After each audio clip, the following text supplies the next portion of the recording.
The Voldari exploratory fleet emerged from hyperspace near Earth's orbit on an ordinary Tuesday morning in June. 5 sleek silver ships arranged in perfect formation slowed as they approached the blue planet. Commander Zex-9 stood on the bridge of the lead vessel, 6 long fingers tapping nervously against the control panel. After decades of studying human broadcasts and preparing for this moment, first contact was finally about to happen. "Final systems check complete," reported Navigation Officer Trell 4, her translucent skin glowing with subtle blue patterns of excitement. "All ships report ready for atmospheric entry." Zex-9 nodded, antennae twitching slightly. "Proceed as planned. Remember your training. These humans are unpredictable, possibly dangerous. We must be cautious but confident." The 5 ships descended through Earth's atmosphere in a carefully choreographed pattern, their advanced shielding preventing any heat damage. They had chosen their landing site with great care, a relatively unpopulated area in what humans called Iowa, with enough flat, open space to safely position their fleet. According to their intelligence, this would give them time to establish contact with local authorities before military forces arrived. Frank Bennett was having a perfectly normal day before the aliens showed up. At 53, he had been farming the same land for over 30 years. He was driving his tractor across the western cornfield, listening to a baseball game on the radio, when the sky darkened overhead. Frank looked up, expecting to see storm, clouds. Instead, he saw 5 massive ships descending toward his property. Frank stopped his tractor. He turned off the radio. He took off his cap, wiped sweat from his forehead, and put the cap back on. Then he did something that would confuse alien sociologists for generations to come. He shrugged, pulled out his phone to start recording, and walked calmly toward where the ships were landing. Inside the lead ship, the Voldari crew was in a state of controlled panic. "Commander, a human approaches," exclaimed Security Chief Draz 8, pointing at the monitoring screen. "Alone, male. No visible weapons." "Impossible," Zex-9 replied, leaning closer to the screen. "Our landing protocol was designed to minimize immediate human contact. Their fear response should keep them away for at least 20 minutes. This one shows no fear readings at all," said the ship's biologist, adjusting her instruments. "Heart rate normal. No stress hormones detected." Zex-9 straightened his ceremonial contact uniform. "I will handle this. Prepare the translator. Security team at ready position, weapons concealed but accessible." The main door of the lead ship opened slowly, extending a smooth ramp to the ground. Commander Zex-9 emerged, standing 7 feet tall with grayish-blue skin that shimmered slightly in the sunlight. Forearms were arranged in a non-threatening pose, while his large, multifaceted eyes adjusted quickly to Earth's bright sunlight. "Frank." Bennett stopped about 20 feet from the ramp and waited.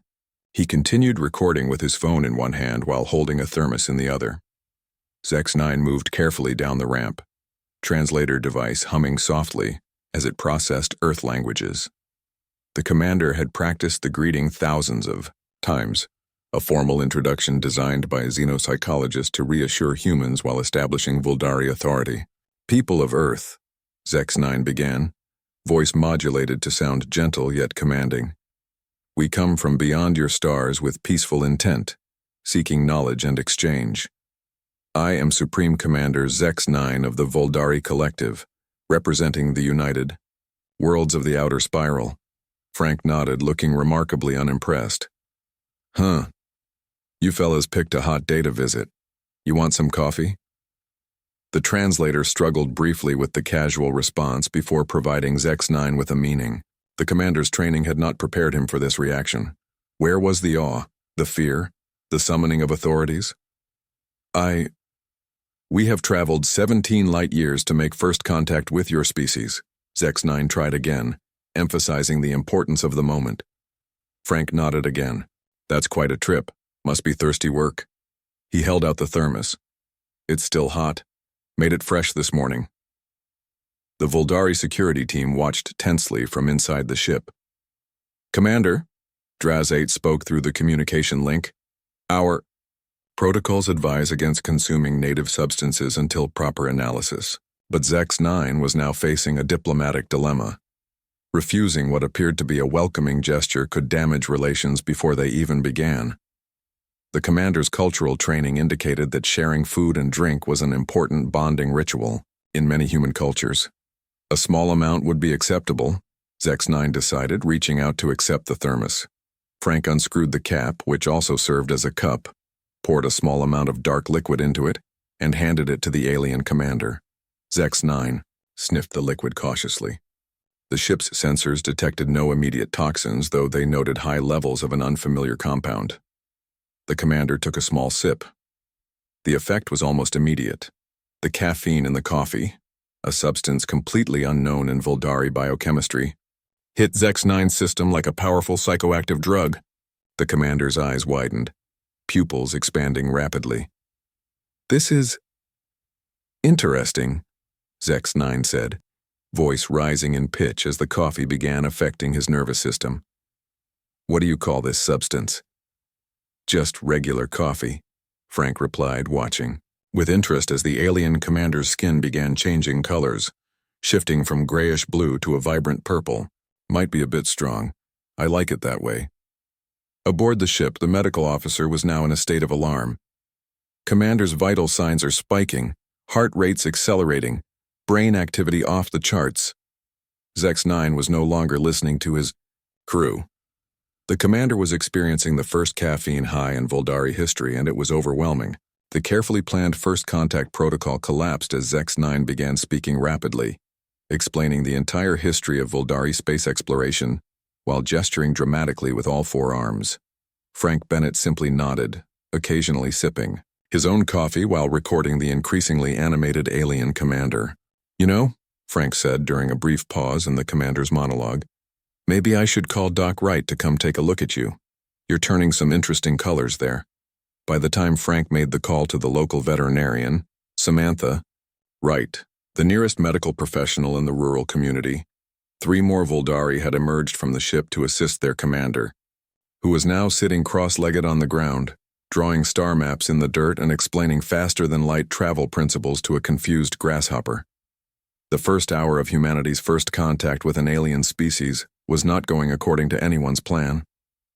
As Commander Zex-9's crew tried desperately to manage the situation, farmers from neighboring properties began arriving, drawn by text messages and social media alerts from Frank's video post that was already going viral.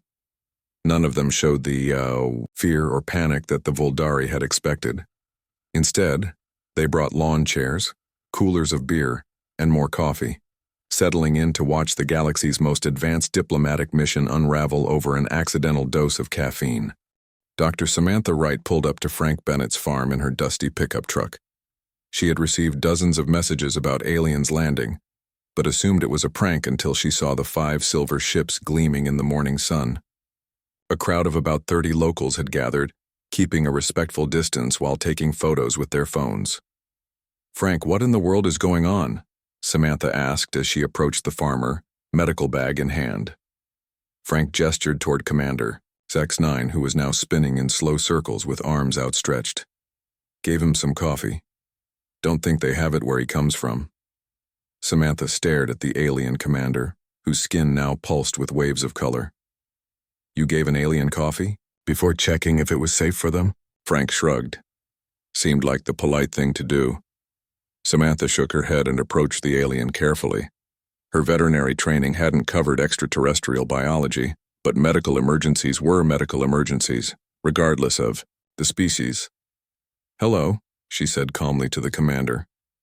"I'm Dr. Wright. I'm a medical professional. Are you feeling okay?" Zex-9 focused his large eyes on Samantha with difficulty. "Human doctor. Excellent. Your planet spins at 1,674 kilometers per hour at the equator. Did you know that? We have calculated it precisely. I can feel it spinning right now." From the lead ship, Science Officer Krell 6 emerged with a portable medical scanner. Unlike the Commander, Krell 6 wore a thin protective suit covering most of his blue-green body. His head was narrower than Zex-9's, with 4 small antenna-like structures that twitched nervously. "Please excuse our commander," Krell 6 said, voice much calmer than Zex-9's. We were unprepared for the effects of your coffee. I must collect biological samples to understand what is happening. Samantha nodded. I think your commander is experiencing caffeine intoxication. It's probably acting like a powerful stimulant to his system. While Krell 6 tried to scan the commander, more vehicles arrived at the farm. Local news vans with satellite dishes pulled up alongside pickup trucks and family cars. Children sat on parents' shoulders for a better view. Someone had even set up a small grill and was cooking hot dogs. This is not proceeding according to protocol, Krell 6 muttered, looking at the growing crowd with concern. Where are your military forces? Your government representatives? It's only been about 20 minutes, Samantha explained. I'm sure they're on their way, but we're pretty far from any major city. You might be stuck with us locals for a bit. Krell 6 set his medical scanner down and began collecting small samples from the area. Bits of soil, plant matter, and air samples. The science officer seemed increasingly distracted by the variety of Earth's ecosystem. So many different microorganisms in every sample, he said almost to himself. Your planet is teeming with life forms. Judy Miller, who owned the farm next to Frank's, had arrived with her teenage son and their house cat, Mr. Whiskers, who sat calmly in a carrying case. The gray tabby watched the aliens with typical feline indifference. Is that an Earth animal? Krell 6 asked, noticing the cat. His scientific curiosity temporarily overrode his caution. This is just my cat, Mr. Whiskers, Judy explained, opening the carrier to lift the cat out. He's friendly, if you want to see him up close. Krell 6 hesitated, then decided this was an excellent opportunity for direct observation of Earth fauna. The science officer removed his protective gloves to better examine the creature. His sensitive fingers gently touched the cat's fur. Fascinating texture, Krell 6 said, and the creature produces a rhythmic vibration. That's purring, Judy explained. It means he's happy. Mr. Whiskers seemed content with the attention for about 30 seconds. Then, as cats often do, he suddenly had enough. The tabby's ears flattened, and before anyone could react, he swiped at Krell 6's hand with sharp claws. The science officer jerked back in shock. It attacked. He just got overstimulated, Judy said, quickly putting Mr. Whiskers back in his carrier. Cats do that sometimes, sorry about that. But the small scratch was already causing a problem. Earth's bacteria, combined with proteins in the cat's saliva and dander, began triggering an immediate allergic reaction in the science officer. Krell 6's exposed skin turned from blue-green to an alarming bright red. He began to sneeze. Explosive, whole-body sneezes that sent him stumbling backward. Inside the lead ship, sensors detected a sudden change in Krell 6's vital signs. The ship's automated system interpreted this as a biological attack. Warning, lights flashed, and protective shields began to deploy around the grounded vessels. No, wait, Krell 6 tried to say between sneezes, but it was too late. A mechanical voice announced throughout all 5 ships, biological contamination detected, defense protocol activated. 3 more Voldari emerged from the ships, these ones, wearing full protective suits and carrying what appeared to be weapons. They moved quickly to surround Krell 6 and the still disoriented commander.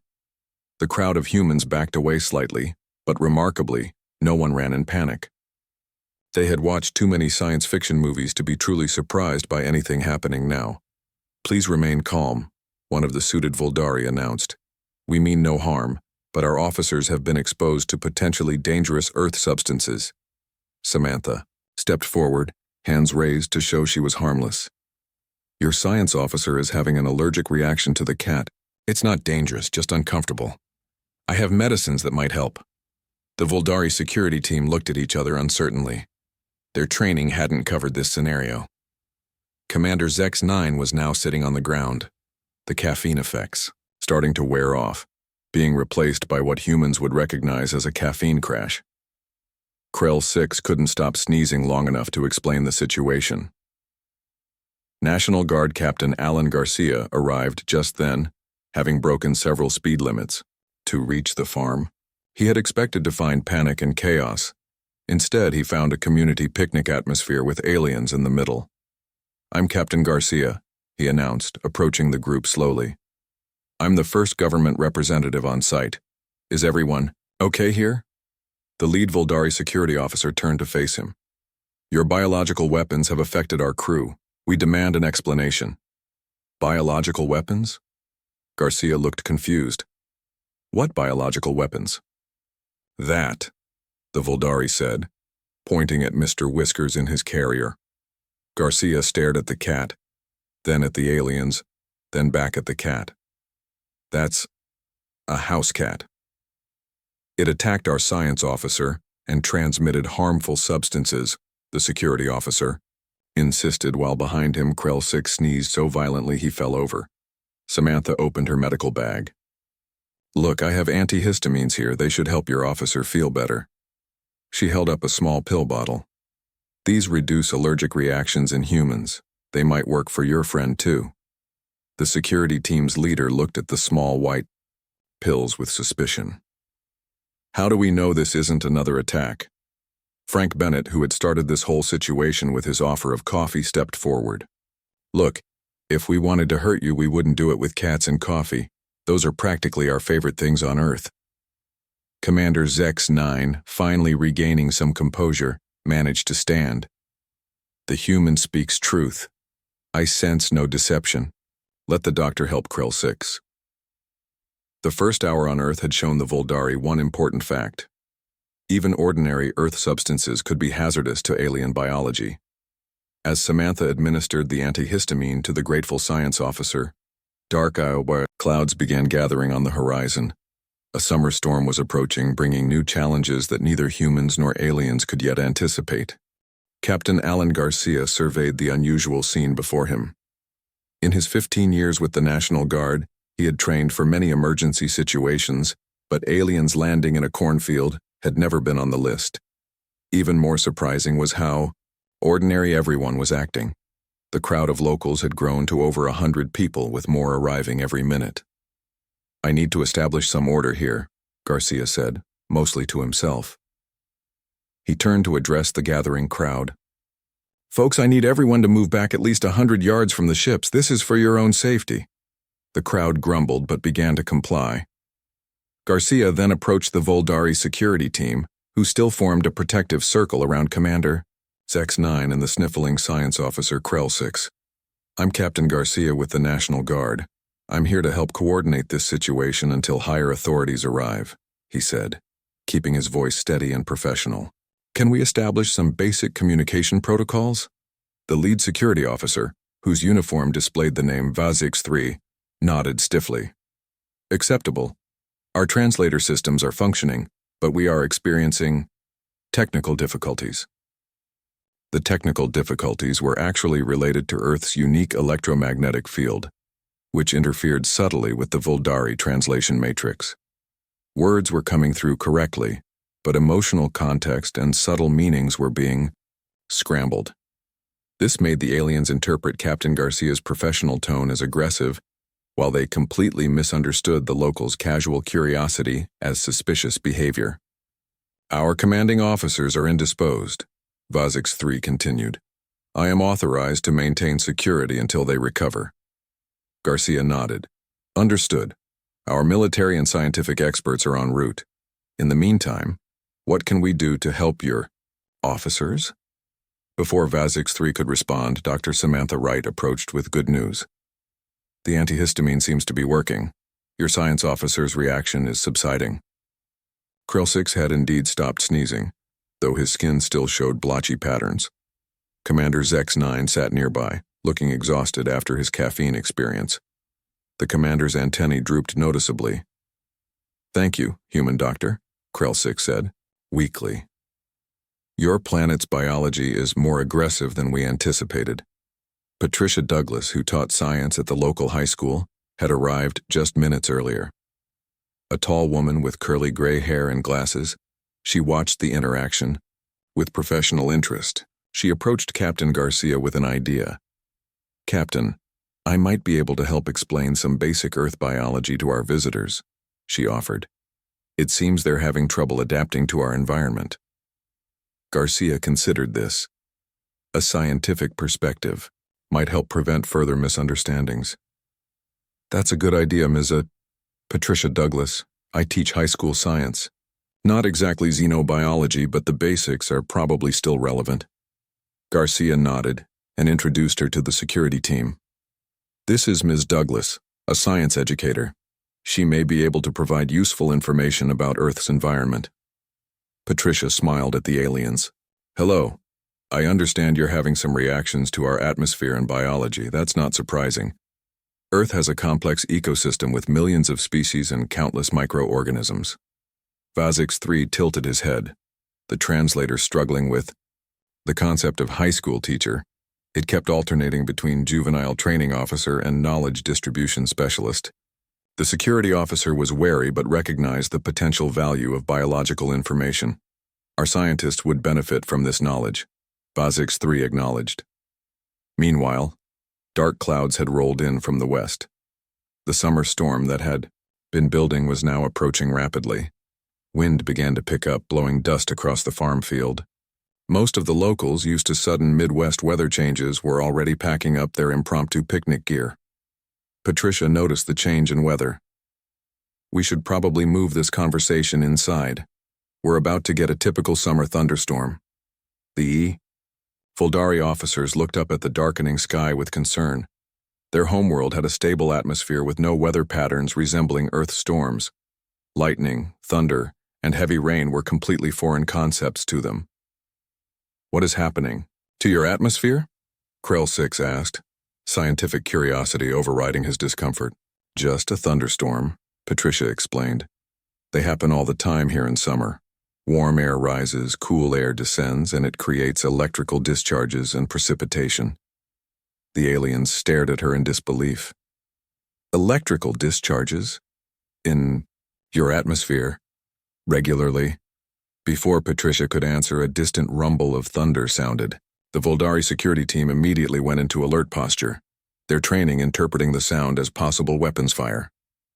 We are under attack, Vazix 3 declared, raising his weapon. No, Patricia said quickly. That's just thunder, the sound of lightning. It's completely natural. Captain Garcia stepped between the security team and the locals. Everyone stay calm. It's just weather, not an attack.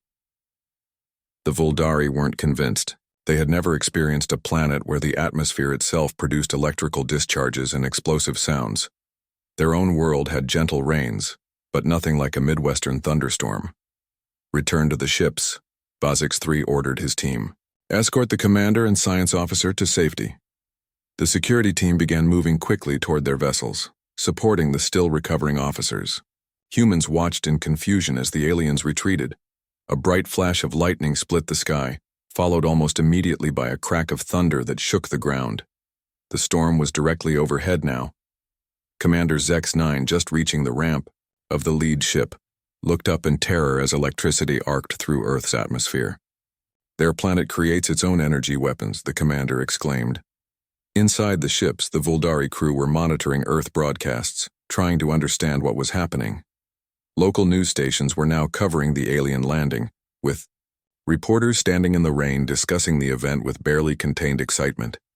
None of them showed any fear of the lightning striking around them, which confused the aliens even more.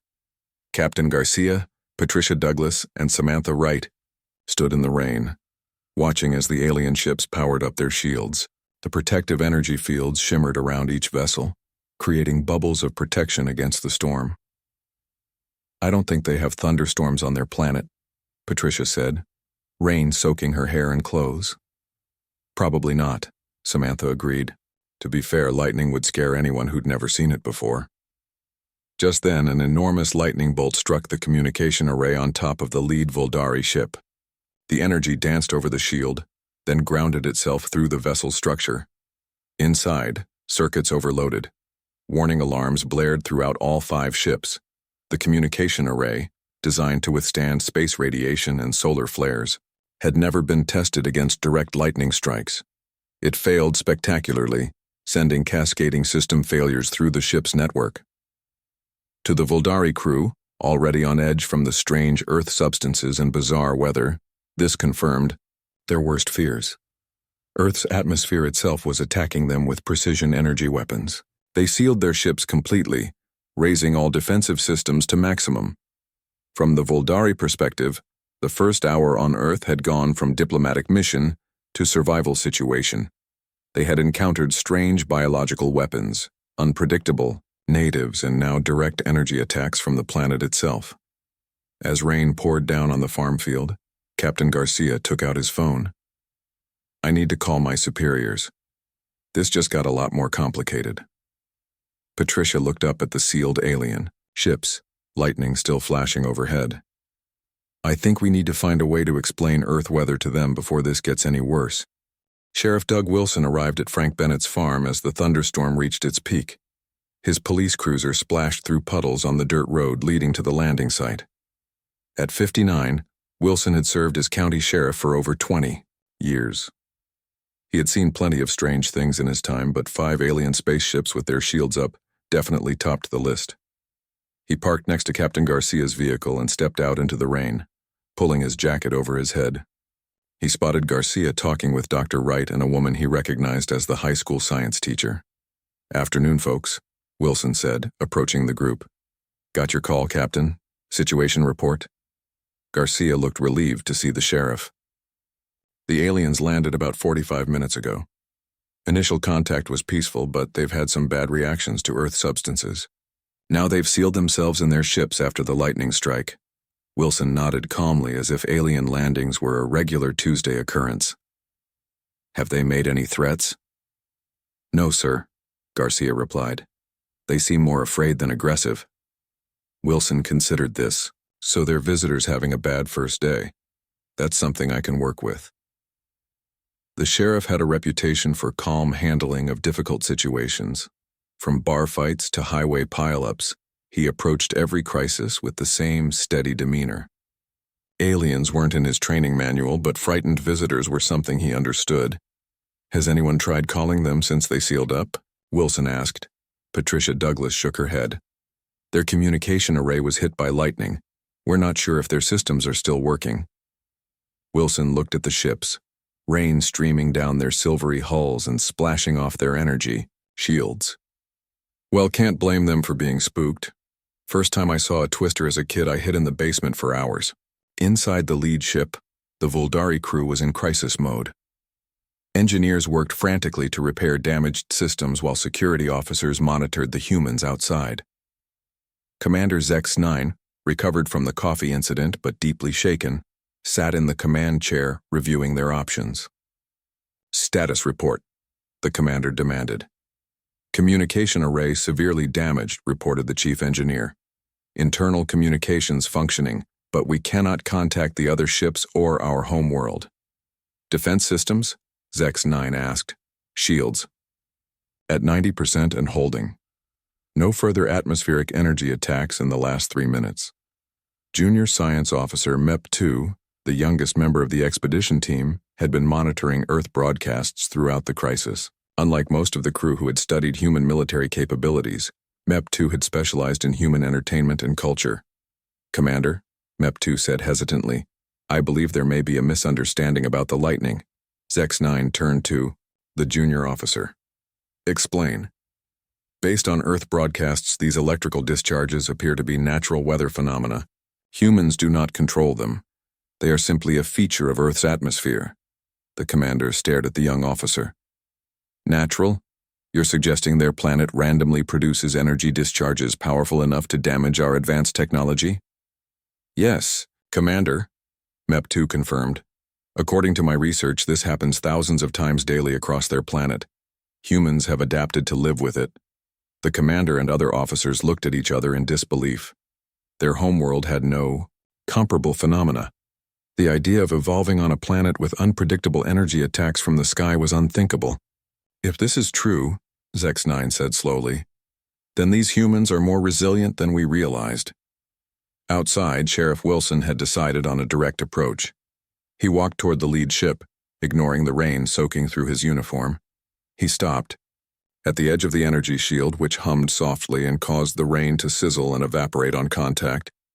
Wilson raised his hands to show he carried no weapons. "Hello in there. This is Sheriff Doug Wilson of Carter County. I'd like to speak with whoever's in charge." Inside the ship, the crew watched with surprise. The human approaches alone, Security Chief Draz-8 noted. No weapons visible. MEP-2 studied. The sheriff's uniform. I believe this is a local law enforcement officer, not military. Commander Zex-9 considered the situation. Their mission was supposed to establish peaceful contact. Hiding in their ships accomplished nothing. I will speak with this human. MEP-2, you will accompany me as your cultural knowledge may be useful. Commander, I advise against this, Draz-8 objected. We don't know if the atmospheric attacks have stopped. We cannot complete our mission from inside our ships. Zex-9 replied firmly. Lower the shield briefly to allow us exit. Outside, Wilson waited patiently in the rain. After a few minutes, the energy shield around the lead ship flickered and parted, just enough to allow two figures to emerge. Wilson recognized the taller one as the commander he had glimpsed earlier. The smaller alien was new, younger looking, with lighter blue skin. The two Voldari approached cautiously, both wearing what appeared to be thin protective suits. They stopped a few feet from Wilson. Greetings, Earth Law Enforcer, Commander Zex-9 said formally. I am Commander Zex-9 of the Voldari Collective. This is Junior Science Officer MEP-2. Wilson nodded politely. Sheriff Doug Wilson, welcome to Earth, though I'm sorry your visit's been a bit rough so far. MEP-2 stepped forward. Sheriff Wilson, may I ask, these electrical discharges in your atmosphere, they are normal? The lightning? Sure, just a summer thunderstorm. Happens all the time around here, Wilson confirmed. The two aliens exchanged looks that transcended species barriers, pure astonishment. And humans just continue their activities during these events? MEP-2 asked. Wilson shrugged. We mostly go inside if we can, but it's just rain and thunder. Nothing to get too worked up about. As if to punctuate his point, another lightning bolt split the sky in the distance, followed by a rumble of thunder. Neither Wilson nor the humans watching from their vehicles reacted, but both aliens visibly flinched. Your species evolved on a planet with random energy weapons in the atmosphere, Zex-9 said with newfound respect. This explains much about human resilience. Wilson wasn't sure how to respond to that. Look, why don't you come to my vehicle where it's dry? We can talk more comfortably.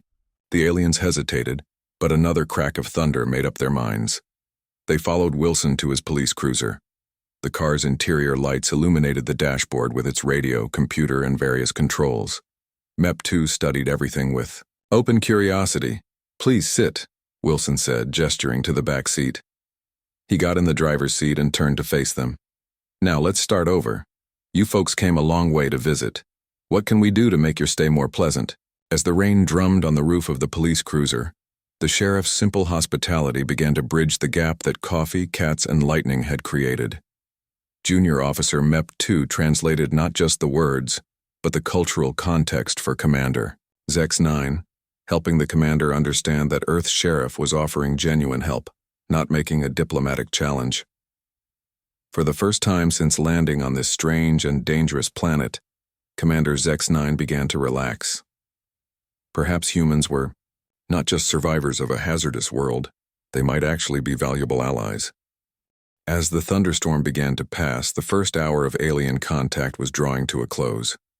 Sheriff Wilson's police cruiser had become an unlikely diplomatic meeting room. Inside, Commander Zex-9 and Junior Officer MEP-2 sat in the back seat while Sheriff Wilson explained basic Earth weather patterns. So you're saying these storms happen regularly across your entire planet? Commander Zex-9 asked, still struggling to comprehend. Yep. Some places get them almost daily, Wilson replied. Places like Florida get hit by lightning tens of thousands of times a year. The aliens exchanged looks of amazement. Their homeworld had steady, gentle climate patterns with no electrical storms or extreme weather. Dr. Samantha Wright tapped on the car window. Wilson rolled it down, letting in the smell of rain-soaked earth. Sheriff, I brought some food from the general store, she said, holding up a paper bag. Thought our visitors might be hungry. Wilson nodded. Good thinking, Doc. Come on in. Samantha squeezed into the passenger seat and opened the bag. She pulled out sandwiches wrapped in paper, bottles of water, and a box of donuts. I wasn't sure what you might be able to eat, she said to the aliens, so I brought a variety. MEP2 looked at the food with scientific interest. After our previous experiences with Earth substances, we should scan these for compatibility. The HFY junior officer pulled out a small device and waved it over the food items. The scanner beeped and displayed results in the Vuldari language. The circular items with the hole in the center appear safe for our consumption, MEP2 announced. The scanner detects no toxic compounds. Those are donuts, Wilson explained. Sweet pastries, pretty much universal favorite around here. Commander Zex-9 looked warily at the donuts, remembering the coffee incident. Are you certain they contain no stimulants? These are plain glazed, Samantha assured him. No coffee, no caffeine. Cautiously, MEP2 picked up a donut and took a small bite. The junior officer's eyes widened. This is pleasant, MEP2 said with surprise. Sweet, but not overwhelming. Encouraged, Commander Zex-9 tried one as well. Unlike the coffee, the simple sugar and carbohydrates in the donut were compatible with Vuldari biology. The commander nodded approval. We thank you for this offering, Zex-9 said formally. Outside, the storm had passed. Sunlight broke through, the clouds creating a rainbow that arched over the alien ships. Captain Garcia approached the police cruiser and knocked respectfully on the window. Sheriff, we've got government officials and scientists arriving within 30 minutes, Garcia reported. They're requesting we maintain the current peaceful contact scenario. Wilson nodded. Tell them we're doing just fine. Our visitors are just having some donuts. Garcia looked surprised but nodded and walked away to make his report. Inside the cruiser, MEP2 was explaining their mission to Earth. We came to study your civilization and establish diplomatic relations. Our researchers spent decades analyzing your broadcast, but it seems they missed crucial information about Earth's environment. Easy mistake to make, Wilson said kindly. Folks don't often talk about things they take for granted.